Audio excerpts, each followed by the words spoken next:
வணக்கம் நண்பர்களே, நான் செந்தில்வேல்.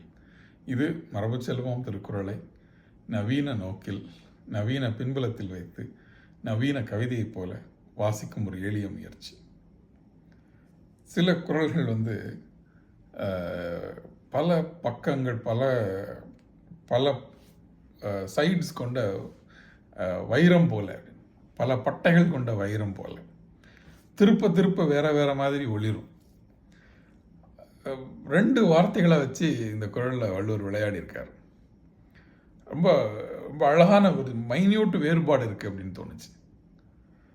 பொருட்பொருளார் புன்னலம் தோயார், பொருட்பொருளார் புன்னலம் தோயார், அருட்பொருள் ஆயும் அறிவினவர். பொருட்பொருளார் புன்னலம் தோயார், அருட்பொருள் ஆயும் அறிவினவர். புன்னலம் தோயார், புன்னலம்னா புண்மையான நலம், சிற்றின்பம். சிற்றின்பத்தில் தோய மாட்டார்கள். யாருடைய சிற்றின்பத்தில் தோய மாட்டார்கள்? பொருட்பொருளார்,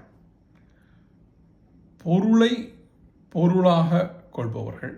ரெண்டு பொருள் இடத்துல வைக்கிறார், பொருட்பொருள் அருட்பொருள் அப்படின்னு. இன்னொரு வார்த்தை அருட்பொருள். ஸோ பொருளை வெறும் பொருளுக்காக மட்டுமே பொருளை தேடுபவர்கள். பணம்ங்கிறது வெறும் பணம் மட்டும்தான் அப்படின்னு நினைக்கக்கூடியவர்கள். அது செய்யக்கூடியவர்கள் யார் என்றால், அதற்காக தன்னையே அன்பில்லாத ஒரு மனிதனிடம் கூட தன்னை கொடுக்கக்கூடியவர்கள் பொருட்பொருளார். அப்படி பொருளை மட்டுமே நோக்கமாக வைத்து பொருள் சேர்க்கக்கூடிய பெண்களிடம் சிற்றின்ப நலத்தை நாட மாட்டார்கள். பொருட்பொருளார் புன்னலம் தோயார், அப்படி அவர்களிடம் சென்று சேர மாட்டார்கள். யார் என்றால் அருட்பொருள் ஆயும் அறிவினவர்.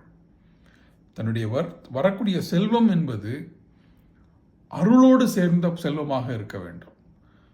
பொருட்பொருள் வேறு, அருட்பொருள் வேறு.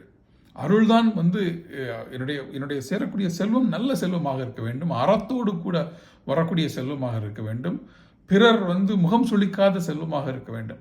அப்படி நினைக்கக்கூடியவர் ஆயும் அறிவினவர். தனக்கு வரக்கூடிய செல்வம் அருளோடு கூடிய செல்வமாக இருக்க வேண்டும் என்று எண்ணக்கூடியவர்கள் யாரும் பொருளை மட்டுமே முதலாக கொள்கின்ற புன்னலம் பாரிப்பாருடைய தோள்களை தழுவ மாட்டார்கள்.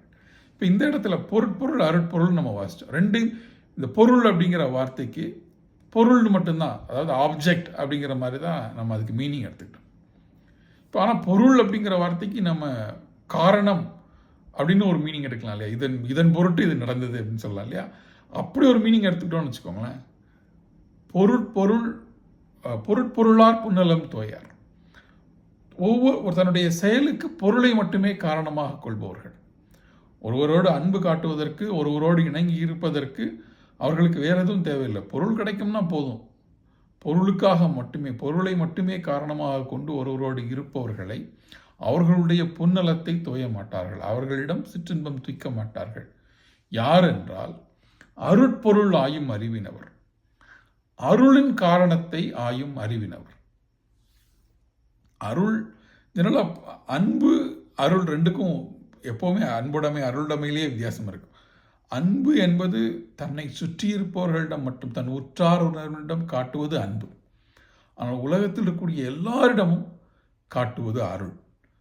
அருளுடையவன் யார் என்றால் அவன் எல்லோரிடமும் ஒரே மாதிரி அன்பாக இருப்பவன். அப்படி அருளுடைய காரணத்தை ஆயும் அறிவினவர். தான் அருளாளனாக இருக்க வேண்டும், எல்லோரிடமும் அன்பாக இருக்க வேண்டும், எல்லோரிடமும் வேறுபாடு இல்லாத அன்புடன் இருக்க வேண்டும், தான் உயர்ந்தவன் என்று நினைக்கக்கூடிய யாராக இருந்தாலும்.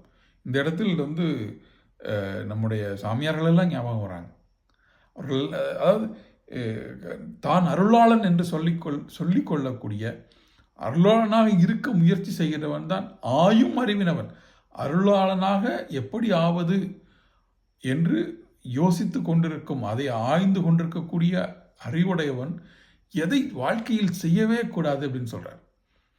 பொருளை மட்டுமே காரணமாக கொண்டு ஒருவரிடம் உறவு கொள்ளக்கூடிய ஒருவரை தன்னுடைய வட்டத்திலே சேர்த்துக்கூடாது அப்படின்ற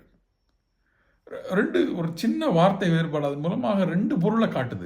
இந்த பொருள்கிற வார்த்தைக்கு ஆப்ஜெக்ட் அப்படிங்கிற பொருளை கொடுத்தாலும் சரி, பொருள்கிற வார்த்தைக்கு ரீசன் அல்லது காரணம் அப்படிங்கிற பொருளை கொடுத்தாலும், இந்த குறள் ரெண்டு வித்தியாசமான பொருளை நமக்கு கொடுக்குது.